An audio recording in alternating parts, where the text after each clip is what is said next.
Good evening, everybody, and welcome to another MCon Live. Tonight we have the amazing David Yost, who is the Billy Cranston, the famous Blue Ranger from the Power Rangers, the Mighty Morphin Power Rangers. So welcome, David. Well, thank you so much. That was very kind of you. That was a very nice intro. I appreciate that. We're here this evening just to talk about your work on Power Rangers and beyond. And so anyone who's got any questions, please type them below, and we'll be getting some viewers' questions this evening. So the first thing mainly is, how did you get the role of Billy Cranston? And what was the process for auditioning? Well, for me, it was kind of a long process. It was almost a 2-month audition process. I had moved to Los Angeles like so many hopeful actors do, with a dream to become an actor. And I had moved there right after the Los Angeles riots took place. And so it wasn't a great time to move to LA. But I moved there, and I just started doing everything I could to get auditions. And I saw an open casting call for a show called Phantoms. And I fit one of the character breakdowns. The role was called, the name of the role was Victor. And I went and I had my first audition for that. Victor actually was the Red Ranger initially. And so I had 3 auditions for the role of Victor, who was the leader of the Phantoms. And I could tell that the casting directors and producers were going in a different direction. So I asked if I could read for the role of Billy, and they told me no. They said they have all these other guys that they've been auditioning, and we're kind of going in that direction. And I really didn't look like Billy per se. But I begged, and I said, please let me read for the role of Billy. I know I can do this. And they kind of told me no again. So I went in the bathroom. I wet my hair down. I borrowed somebody's glasses, and I borrowed somebody else's button-up shirt, and I buttoned it crooked, and I went back and I said, please, I got to read for this role. So they relented, and they allowed me to read for the role of Billy. And then I had 5 more auditions for that role. Again, this was all over the course of 2 months. It's like you'd have 1 audition a week kind of thing. So in total, I had 8 auditions. And then when we went to series, again, it was called Phantoms, and they called it Dino Rangers when we filmed the pilot. And then eventually when we were picked up for the series, it became the Mighty Morphin Power Rangers. It's such a crazy process. Just from the fans' point of view, we just kind of see it on TV, it's live, it's ready to go, but you don't think about all the things that happen behind the scenes. Right. So a lot of things. So I know a lot of the other cast had martial arts backgrounds and things like that. I know that you had more of a dancer's background, from what I recall. I wish. No, I was a gymnast. It's all right. Gymnast. Sorry. I was a gymnast. So Jason David Frank, Austin St. John, they were martial artists, and so was Twee Trang, the original Yellow Ranger. Amy Jo Johnson, Pink Ranger, and myself were competitive gymnasts most of our life. And Walter Jones, the original Black Ranger, was a dancer. He's like a world champion dancer now. So did that help you with the role, though, the gymnasts? Because I know a lot of it was the spandex wasn't yourselves; it was the old footage. But the live action thing that you did that help you give you that edge as well?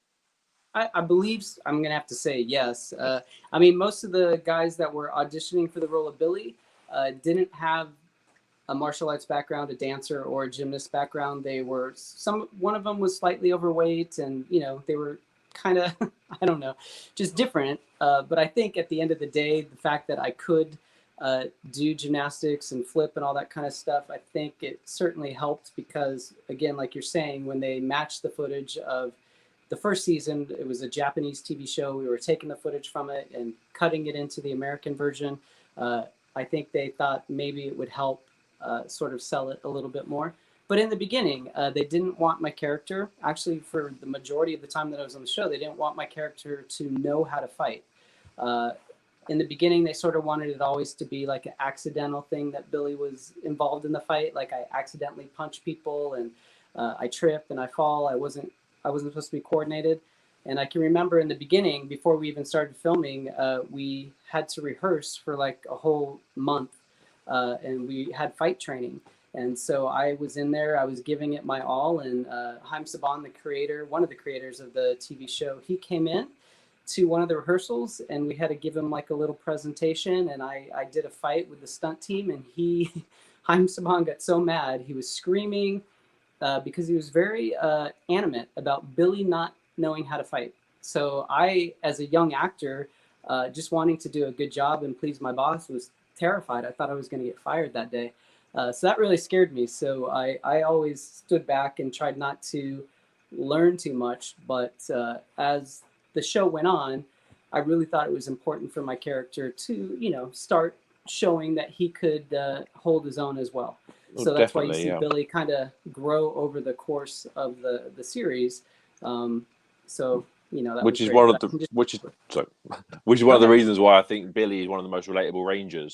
That a lot of people are drawn to him because he was like everyone, all the viewers. He wasn't trained. He wasn't this. He's just a normal kid who got picked up, and he kind of learned the things he went along. So it didn't just come easy. He had to learn it, and then that gave people someone to be inspirational to, especially like the geekier kids and things. It gave them someone that could actually see one of them on the TV and the screen. So I think that worked. That progression worked really well. Right. Well, I'm glad to hear that. Um, So one of the things we've been hearing a lot about on when we announced all this was how passionate the fan base is. Um, the show's been going now for 27 years. People come back to it time and time again, but it's always the Mighty Morphin Power Rangers that is the big strong one that we always hear about. Why is Right. it? Do you think that show resonates with so many people? It's a hard thing to sort of peg what the exact thing is, but I think it's because there's like a ton of elements that kids obviously love. But I think for us as actors, the casting director, she did such a great job of finding five, eventually six people that had such amazing chemistry together. So, also, I didn't tell you in the audition process, when we went to network is what we call it. You go to network, and the network is going to make the ultimate decision on the cast. And when we went to network, there were two other casts. There was an A, B, C cast. We were cast A, but then there was a B and a C cast as well. So at the end of the day, the network was the ones that got to choose what the cast was going to be. That being said, we were the A cast, and out of the other two casts, we always, whenever we had a break, the five of us would go and we would eat lunch together. We would spend tons of time together, just doing our lines and just really getting to know each other. So we actually had amazing chemistry, and it seemed like, and we really were, it seemed like we were real friends. And so that was, I think, a big thing. Even kids, the audience watching, we all kind of felt natural and normal together, and we all got along. I think what was great about the original cast as well is that we came from different ethnic backgrounds, and we showed that you could be friends and get along together, and we stood up for each other, we protected each other, and then we became these superheroes together. And obviously kids love superheroes. We all had bright colors that we wore, and we had dinosaurs, we had robots, we had a leader named Zordon. So just all these different elements kind of brought it together. And we were martial artists and gymnasts and dancers.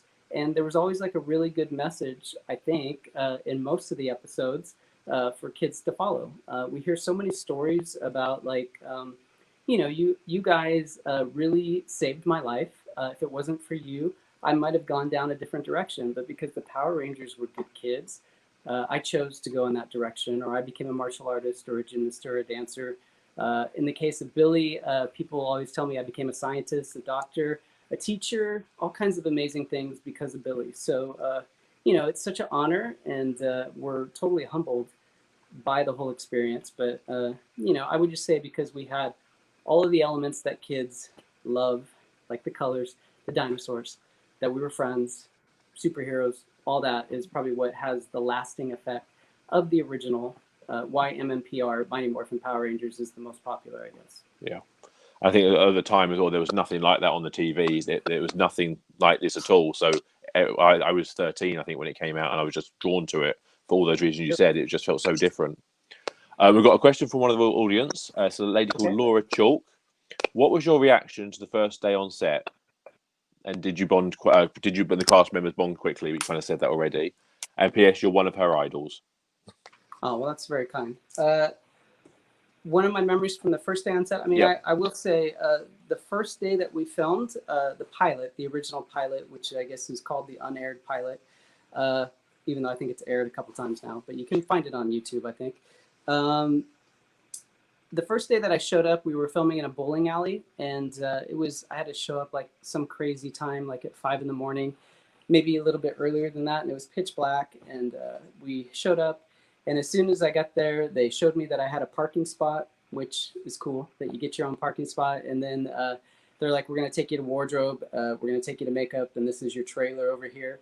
So as a young actor, this is my first big show, and just to hear that you have a trailer and you have to go to the wardrobe and makeup, and then we're going to take you to set and you're going to do rehearsal. That was just very exciting for me as an actor, because these are things that I dreamt about my entire life, and here my dream was coming alive. So that was probably the thing that I remember the most. But just again, like I hadn't worked too much with cameras in terms of acting, so the learning curve on the first day was pretty intense, because you film the same scene, I don't know, at least 20 times for a wide shot, medium shots, 2 shots, a close up, and then you flip the camera around and you film it from a different angle. So there was just so much that I learned in one day, and just having to do the same scene over and over again. And then as an actor, we have something called continuity, where you have to match every movement that you do every time. So that's hard to remember all the things that you're doing while you're saying your lines too.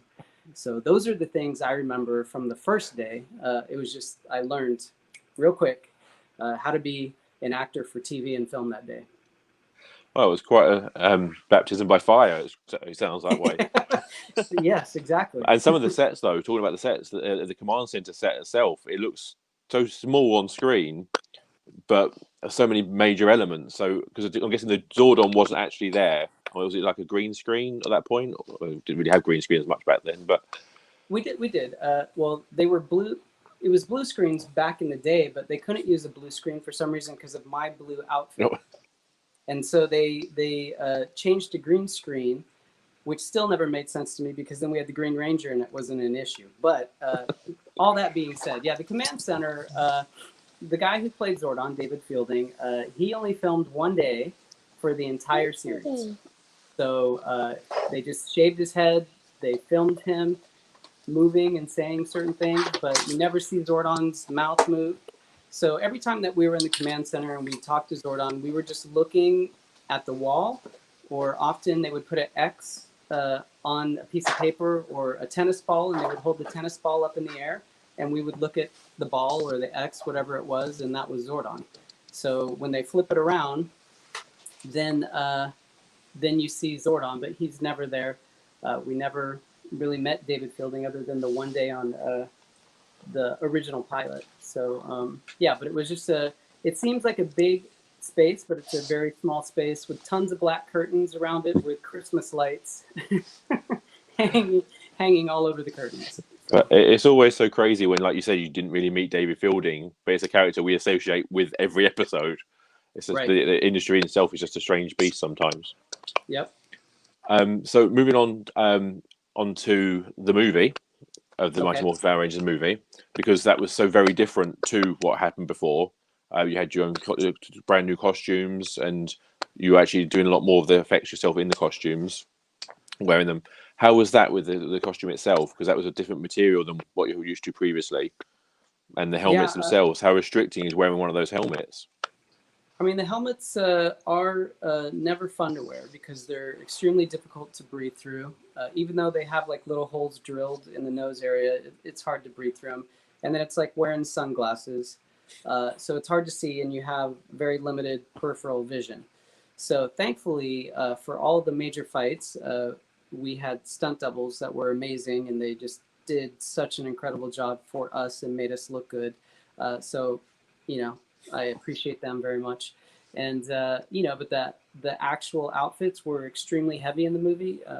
I believe the guys' suits weighed around 40 to 45 pounds, and the girls were like 30 to 35 pounds. And that's because they were made back then.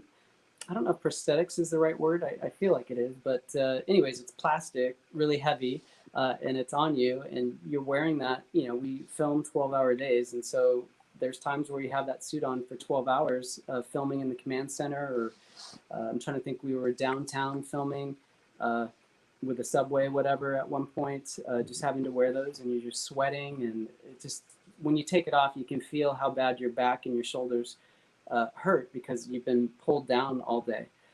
So but they looked amazing on screen. I think They those did. outfits still hold up better than a lot of the CGI crap that we see. I shouldn't say crap. A lot better than the CGI stuff that we see today. Like I liked Yeah. the 1995 Power Ranger suits way better than I like the 2017 Power Ranger suits. I That's think just everyone me. agrees to that. But yeah, Yeah. no, the movie was amazing. It took off huge blockbuster. So I must be very proud that you actually managed to transition from the screen to the movie. Because you don't get that these days. You don't get that option anymore. Not really. That's part of the Power Ranger phenomenon, as they say. That our show with the original cast just was It so was popular right out of the gate, and it was a frenzy. And so to get to be able to film a feature film because of that frenzy was really awesome. We've got a question from Stuart Hunt. Do you have a favourite monsters that you've ever fought? And do you have a favourite or standout experience when you're meeting fans? Oh Lord. Uh, I mean, a favorite monster. There were so many. I just we just fought so many awkward looking things. I think at one point we had a monster that was a purse.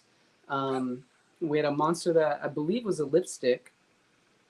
Some of these things just never made sense. We had a pachinko machine monster, which was bizarre. But I think for me, the eye guy is the Yeah. monster that stands out probably the most to me, just because I was so creeped out by that, just like a monster that just had eyes all over the place. So that's the monster. I don't know. That stands out the most to me. I will say that I thought Paul Freeman, who played Ivan Ooze in the movie, was probably one of the most fun villains to work with. He was such a talented actor. He is a talented actor, and so that was a lot of fun to work with him, and an honor because he's such an amazing actor.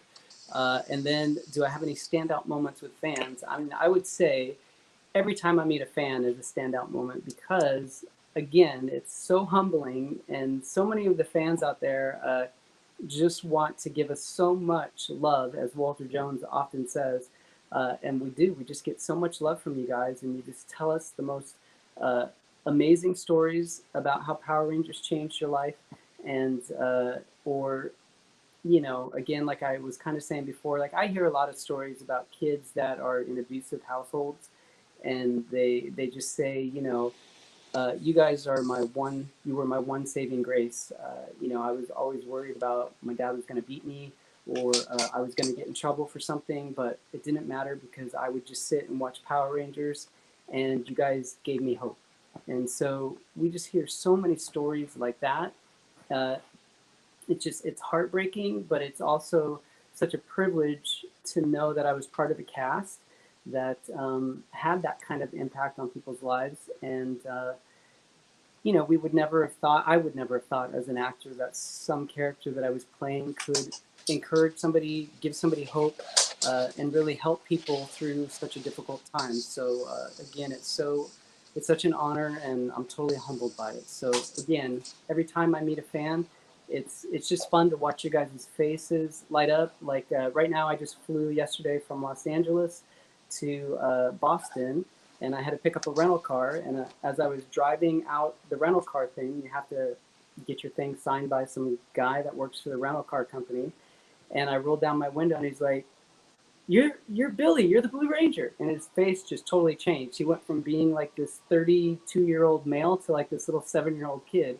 And like every day that I have a moment like that with a fan, it's awesome. Yeah, and it is such a like you say, a humbling experience that you would For never sure. admit, think that a kid show would have that much of an impact on people's lives. But that's the power of Power Rangers, that it did hit all those levels. That it has impacted so many people's lives, and it's a really good thing to see. Yeah. We've got a gentleman that has been affected by you in your story. Said a gentleman called Darren. Um, it was amazing to finally meet you at MCon and tell you how you inspired me to deal with my personal battles. What advice would you give to anyone who's struggling with their sexuality and a tough time coming out? If you're comfortable talking. Yeah, I mean, it's such a hard thing to navigate, even in 2020. If you're dealing with your sexuality, it's really, we're living in a world that's more accepting in a lot of ways, but there's still a lot of fear around it because, like, I grew up in a very religious upbringing, and so to me, I was always taught that it was wrong, it was bad, it was against God, and all that kind of information. And then, sort of being picked on at school, and being, called a fag and all those bad words that, don't make you feel good about yourself. So, the thing that I've come to in all of my struggles and everything that I've gone through in learning how to accept myself was just like, these are the three words that I say: embrace who you are. So we have to embrace everything about ourselves, and then, accept it, and try to figure out how to navigate. How can I be happy with everything? How can I be happy being who I am? Because you have the right to be happy, you have the right to be loved, and you have the right to love. And all these beliefs that people have, you have to really sit with yourself and be quiet and sort of meditate, if you will, about, does this really make sense? And I think you'll come to the conclusion that all these bad things that people say about people that are potentially struggling with their sexuality is not true. You're a human being just like everybody else. So again, embrace who you are, and then we have to believe in yourself, believe in who you are, and then affirm who you are. So I embrace everything about myself. I believe that I have the right to be happy, and I go out in the world and I affirm who I am. So, and it's just really important that you seek out counseling if you need to. Just seek out ways to mentally help yourself, because that was a big thing for me. Mentally, I was so terrified to get help because I couldn't even admit to a therapist that I was gay, because I couldn't allow anybody to officially know that I was gay, because it would ruin my career. So, but it's so crucial that you get some kind of mental health. If this is something that you're dealing with, or if you have friends that you feel like you can trust, really talk to your friends. But coming out is something that has to be for you on your time. It shouldn't be other people forcing you to do it, or sort of outing you. I think that's the worst thing that people can do. Definitely. No, that's really good advice for a lot of people out there, and it is true. You need to believe whatever you believe in yourself is what matters. No one else should tell you how to live your life. You should just live your life how you feel comfortable. Okay, so getting back to Power Rangers, we've got one from Rory Burt. Filming for the Power Rangers movie took place in Australia. How different did you feel filming in Australia compared to where you usually were filming in California? It was different in a lot of ways back then. This always sounds wrong, like I'm being very, arrogant when I say this, but when we went to Australia, I always had the feeling, or it felt like Australia was sort of like 15 years behind the United States in a lot of ways. And I say that only because in the United States, or Los Angeles, I should say, because that's a big city, we are very convenience oriented. So I could get whatever I wanted at any time of day with no issues. But when we went to Australia, we were filming in Sydney most of the time, and I was always shocked that a lot of places would close at 6 o'clock, and that was it till the next day. And so for people like me that are working 12 to 15-hour days, and we get off like at 8 or 9 o'clock at night, it was very difficult often to find food. You couldn't just go really hang out somewhere or get coffee or anything like that. So that was probably the biggest frustration for me. And then we filmed in the summertime in Australia, so it was really, really hot. And there were several locations where there was just tons of flies. And I can just remember, filming, and a fly would just come and land on your cheek. And no matter how hard you tried to swat it away, it would just sort of sit there. And there was a couple times where a fly flew in my mouth and flew out. And just, I don't know, those are the things that I remember about Australia. But it was so much fun getting to be there. And it's such a beautiful country. And I love Australia so much that I often go back once a year, usually in November, and vacation there for like 7 to 10 days and just hang out, because the people are so nice. And it honestly is one of the prettiest countries I've been to. And I love it. So I'm grateful for the experience. And leading on from Australia for filming, just going to events, you must have travelled around the world several times now. Is there a Yep. favorite country you've visited, Uh, or you found a certain country has different fans that are stronger in different ways? I mean, I will say that the South American countries, the fans are like crazy in a good way. Like they're just like it's interesting to see that our show had such a huge impact on South America and even Mexico, Central America. But when I go to Brazil, I've been to Ecuador, Venezuela. I'm forgetting a couple I know, but in Mexico multiple times. It's just like the fanfare there is just crazy. I mean, it's awesome. They just really line up for you. They're so dedicated and they're so loving. It's awesome. Not that other countries aren't like that, but I will say, if we're talking about the UK, I love Scotland. I love Glasgow. I just fell in love with that city, and I want to go back multiple times and just hang out there, just because I think it's such a fun, really cool city. So I can't wait to get back to the UK. Hopefully, when this quarantine is over. Hopefully next year we'll see you at some point. Yeah. So talking of your memories of the TV show and the movie, what are your fondest moments? What do you look back in and relish? I mean, for me, it's always going to be the first season, I think, just because so much happened in the first season in terms of the original cast. Again, we had so much chemistry together. We were like brothers and sisters, and we went through filming this series. I mean, we filmed almost the entire first season before the show even aired. So we had no gauge of how it was going to go. So, we filmed it. We spent that whole year just having a good time and really becoming friends, hanging out together. And then the show hit, and it took off like immediately. And suddenly we're navigating, becoming famous together, and all that. So when I look back and think about Power Rangers, it's always about the first season for the most part for me, just because we went through that whole audition process together and really were dedicated and really bonded so strongly. And then filming the pilot, going to series, we had Twee added, we had Jason David Frank added, and it just changed everything for the better. And it just, that whole first season was just awesome. So that's what I think of the most.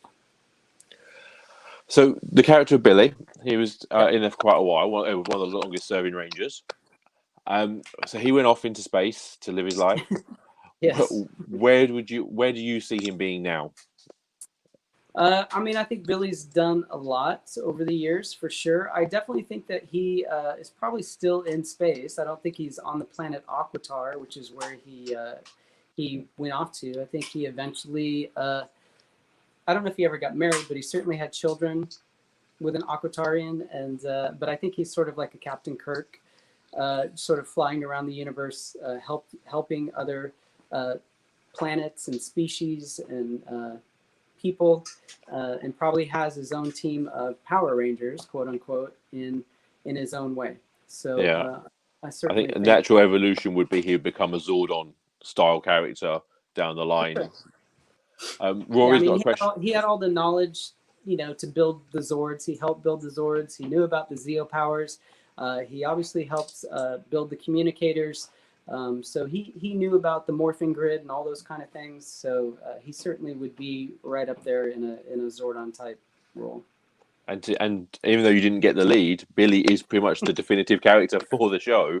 The fact that he has the biggest growth throughout the series, to get from the geeky kid who doesn't have any friends to becoming the person who could be the new leader of the whole franchise, the whole space franchise. Well, that's very So, kind of you to say. Rory has said, how did you guys react on screen or in life when Jason? Words out today. How did you guys react when Jason David Frank joined the cast? I mean, we knew about Jason David Frank again when we were, even before we started filming the first series. So he was cast almost immediately for this Green Ranger role.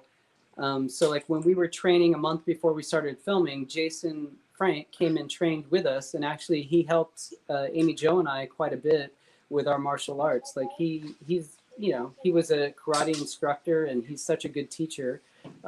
So he really kind of took Amy and I under our wing and was like making us work out and showing us punches and stuff like that. So we knew about him, so it wasn't like a big it wasn't like this big dramatic deal, maybe like people want to think. So, I mean, I feel bad for him because he always had to sit around and watch us film for quite a bit. And then finally he got to start filming with us. But yeah, I always felt bad too because he he was sort of like he wasn't meant to be on the show.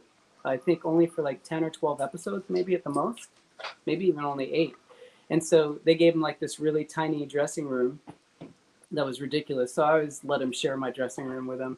But yeah, and then obviously because his character became so famous, he ended up staying on the show. So obviously, It's good that he had that time to bond with you prior to it as well. So you did have that relationship.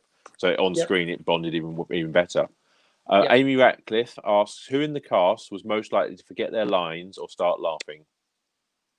To forget their lines or start laughing? I mean, I don't know that any of us really would forget our lines. I think we would all get into what we call giggle fits because you work such long days. I mean, Amy Jo and I would all the time, at least. You know, she and I could just look at each other and we would just start laughing for no reason. I don't know. So I think she and I would break character probably the most, I would think, even though I can I consider myself probably to be one of the more professionals of the group, but maybe not looking back on it. Interesting. So one of the scenes that gets mentioned quite a lot is the food fight scenes that you had in Ernie's bar. What was that like filming that? Because they always look natural on screen, like they are having fun. But I'm guessing a lot of work goes into that as well to try and make sure you don't get many takes on one or something like that. Yeah, I mean, the way that they film it sometimes is out of sequence, obviously. So what they do, I think in particular with that one, is like they choose certain points and they want to film all the close-up stuff first. So they fake have the makeup artists and prop people come in and do like act like we had just been in a food fight. So they'll put food on us and we'll shoot all the things close up first, and then they pull the camera back, as they say, and we do a wide shot, and that's when you actually got to see us having a lot of fun. Just so because you can't, once you start a big thing like that, you can't ever really do it again without having to clean the whole set, and that would be almost impossible. So it's all shot out of order, and then at the end of the day, we got to have an actual food fight, and obviously, once you film 12 hours, nothing beats having a food fight on camera. So we had so much fun doing it, and that's probably why, as you say, it looked natural. But yeah, we had a really good time doing that, and just our crew, we were throwing food at our crew as well because there's nothing they can do. Like the guy that holds the mic and the guy that our camera guys, we were throwing food at them and all that kind of stuff, and they have to continue to do their job. So, but it was a lot of fun. And Ian Ward Pugh asks, do you have any funny memories for when a stunt or a scene went wrong or not as you expected? I don't know. I mean, we had such an amazing stunt team that I don't know that stunts ever really went wrong, which is great. There was no injuries to the cast. I think sometimes us as a cast maybe injured our stunt team. But I can remember, the only thing that I really remember stunt-wise that I was sort of horrified for and mortified for was one of our stunt guys had a nose ring piercing on the side. And I don't remember who threw the kick, but he was in, it was during the movie, I guess. And he was in, what do they call them? The Tengu birds. Yeah, the birds one. Yep. That kind of stuff. And somebody threw a kick and it kicked him in the nose and it ripped his nose ring out. And that was really gross. That's the only stunt that I really can remember that would be quote unquote going wrong. But yeah, it was really rare because our stunt team was, really dedicated. Everything's choreographed, so it's rare that something would go wrong.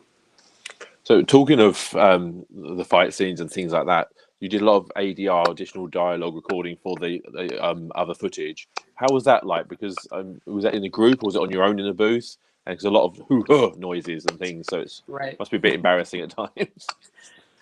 Yeah, I mean, the first couple times you do it, you're like, okay, it is embarrassing because it's just you by yourself, really. You don't. It would be rare. Maybe only on the original pilot did we have to do things as a group, but otherwise you were always by yourself. You go in a little room and you do, you watch the footage on a screen in front of you and you try to mimic. In the case of like if you're trying to do your Blue Ranger, I'm doing the Blue Ranger. We have to try to say these lines again. It's a Japanese actor doing it for a Japanese TV show with a whole different lines, but our writers would write something and we'd have to sit there and try to match the motions and make our voice kind of go with whatever the Japanese actor is doing.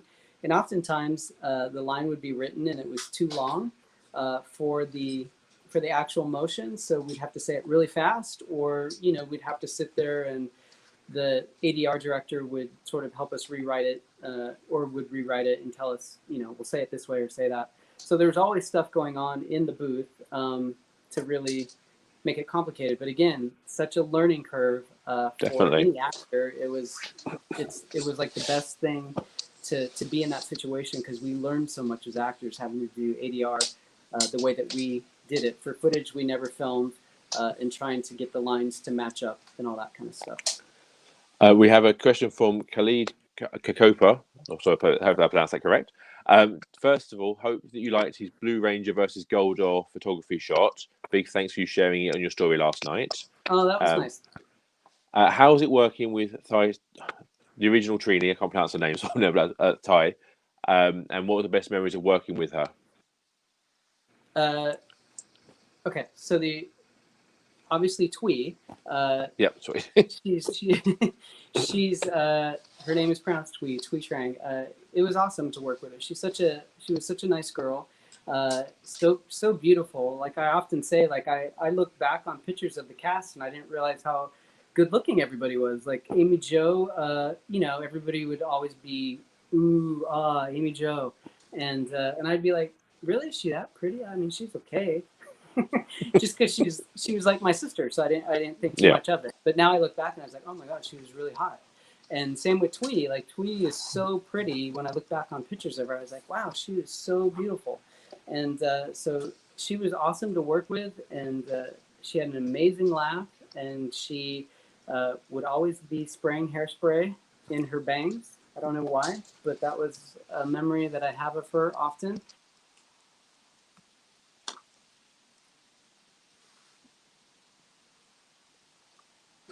I don't know if it's Japanese. I think it is Japanese rice papers. She would always come up and blot my forehead with these little blotters and stuff like that. So she was always looking out for me, which I appreciate. That's very nice to hear. So a lot over the years, other Rangers have come back to the series. Would you ever consider coming back to the series or reprising your role of Billy in some version somewhere? Yeah, I mean, I've been asked to go back 3 times to all these little reunion episodes that they do. It just doesn't make sense for me to go back to do one of those episodes, just because they still film the TV show non-union. I'm a union actor now, and what I say is my word, and so I've given my word to my union that I won't work non-union unless there's a way to work everything out. And the way it would work out for me to go back and play Billy there's a couple instances that could happen. We could do what I hope they would do, because we're coming up on the 30-year reunion or 30-year anniversary in a couple of years. Would be nice if they did like a limited series sort of reunion episode thing of the original cast. And I think that would be great. I think the fans would love that, both old and new fans. And definitely. So, that would be one way I could go back, because we could force them to shoot that part union. Or let's say like now they're doing, I think it's Power Rangers Dino Fury is the next one that's coming up, something like that.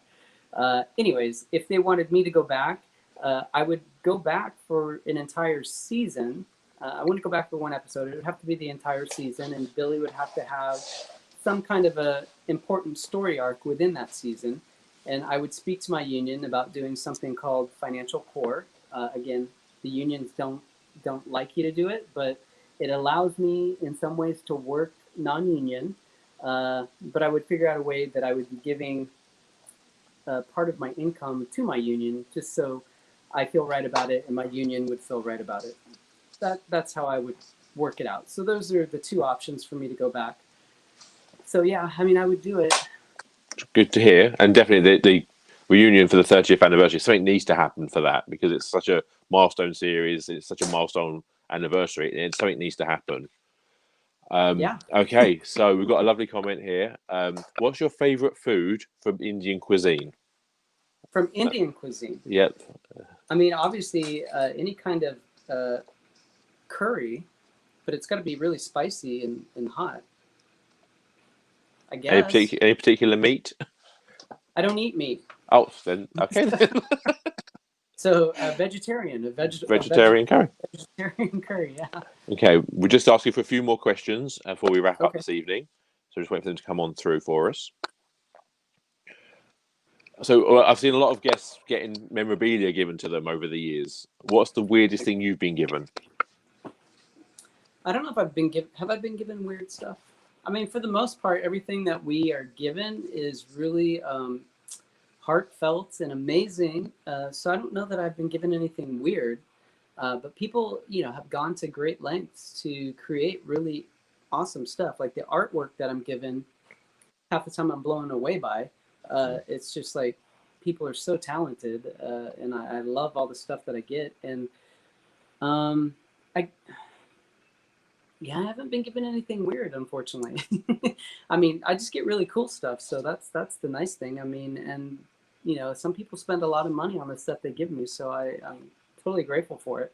But don't think, anybody watching, that you need to give us gifts, because it's certainly not necessary. And sometimes it's difficult for us to figure out how we're going to get it back with us, because we travel with suitcases and it's limited. And sometimes people give me breakable stuff, and I'm like, oh my gosh, how am I going to get this back to Los Angeles, especially when I'm flying internationally? So what I'm hearing is some fan needs to make you something small and weird. So next time there's an answer to that question. Yeah, potentially, I guess, but don't make it too weird, please. No. Ian Wardpugh comes back to us with, do you have any influences over the character's development over the course of the show? So did you manage to bring things to Billy yourself? Yeah, I mean, I sort of pushed Billy's evolution a lot. I think in the beginning, sometimes I look back and I don't know if I have regrets, but in the beginning, Billy was supposed to be sort of like goofy. Again, all the fights were supposed to be really accidental. I was injuring putties accidentally and all that. And I think if the writers and maybe the stunt team sort of played off that a little bit more, I probably would have kept Billy kind of going in that direction. But there was a point where I was just like, this is kind of frustrating, not only for me as an actor, but for, I think, the character, for what I was doing as Billy. Like when Billy would speak, he was always using big words, and none of his friends really understood him except for Trini, and Trini would have to translate what he's saying. And that gag can only go so far. Definitely. So I just really wanted to make sure that people started seeing Billy grow, and like his confidence was growing, and he was able to actually, again, like I said, I think in the beginning, hold his own. And in that, even like meaning communicating with his friends. So I thought there was a great episode where Billy started taking martial arts, and he was doubting himself and all that kind of stuff. But I think an episode like that gave a lot of kids, hey, well, if Billy's doing it, then I should be able to go out and try martial arts too. So I definitely took some liberties with Billy, but I really wanted to make sure that he was growing over the course of all the episodes that I did. So definitely, yes, I definitely had an influence on that. Whether people liked it or not, I think that's what made Billy the better character for me personally, is the fact that you did see a growth, you did see the evolution. If it was the same thing every week, you wouldn't want to tune in because it's the same jokes. And then you would feel he's getting picked on because he's not joining the group as closely as you want to be in real life. How you want to join friends, you want to be able to have that relationship with friends. Right. So we've got a question from Calvin Nuck Taylor. Do you have any Power Ranger or Billy collection of merchandise? Well, that's a foolish question, Calvin. Why would you ask me that? Yes, of course. I'm just joking, Calvin. Please don't get upset. I think I'm picking on you because that's certainly not true. But yeah, of course I do. I actually am fortunate to have a mother that was just like caring, I guess is the word to say, but she bought everything Power Rangers. When I was on the show, she went out and bought every toy that was coming out, even beyond toys, food, I don't know, blankets, whatever they made, my mom bought. And I would come home and visit her at Thanksgiving and Christmas, and I would go into my bedroom. And each time my whole room was just filled with Power Ranger crap that you guys would have killed for. And, you know, I posted a picture, it must have been maybe 4 or 5 years ago now, where I was sitting in my mom's living room with all the Power Ranger stuff that she collected over the years. And I just posted this, I guess it's probably been 5 years. Somewhere on my Instagram you can find it, but yeah, it's insane how much I have. I have at least a good sized storage unit full of Power Ranger stuff that I don't even know why I'm sitting on it. I need to go through and just give it away or sell it or something. I don't know, but I have so much, Calvin, tons. So how does it feel? How does it feel having your own action figure though, and your own Funko Pop and all these things? Because that's like living the dream. Yeah, it's so humbling, you know. It's not just like one; we have tons. I mean, like even this guy, you pull the helmet up, and that's supposedly me. So you know, that's something that a lot of actors dream of getting. So we have so many. I've lost count. I don't know how many we have, but it's awesome. You know, it's really humbling, and it's really cool to know that again. MMPR, the original series, is like the biggest seller over, you know, we're coming up on 30 years and this is still the series that sells the most toys. So it's great. Okay, we got a comment from Scott Gormley. Do you remember meeting my son Hunter last year at Worcester MCon? Since you've met, his room is now blue and decorated with Billy merch throughout. He loves his framed autograph next to his bed. So thank you for that. That's awesome. I'm sure if I saw a picture of him, I'd remember. But just, you know, off the top of my head, I can't, you know, but I'm sure if you showed me a picture, send me a DM on Twitter or on Instagram. Those are usually the best ones with a picture of him. I would love to see it and I'll repost it for sure. Perfect. Okay, so thank you very much for coming with us this evening, David. Thank you for everyone for watching us. Yep, we're all finished and done. Okay. So thank you very much, everyone, for watching us. And catch us soon. We'll be getting some more links soon on when our next MCon Live will be. But tickets are on sale for next year. So please follow our website, follow our YouTube, and share around the world. Big love for the Power Rangers. Thank you so much for having me on. I love it. You guys are awesome.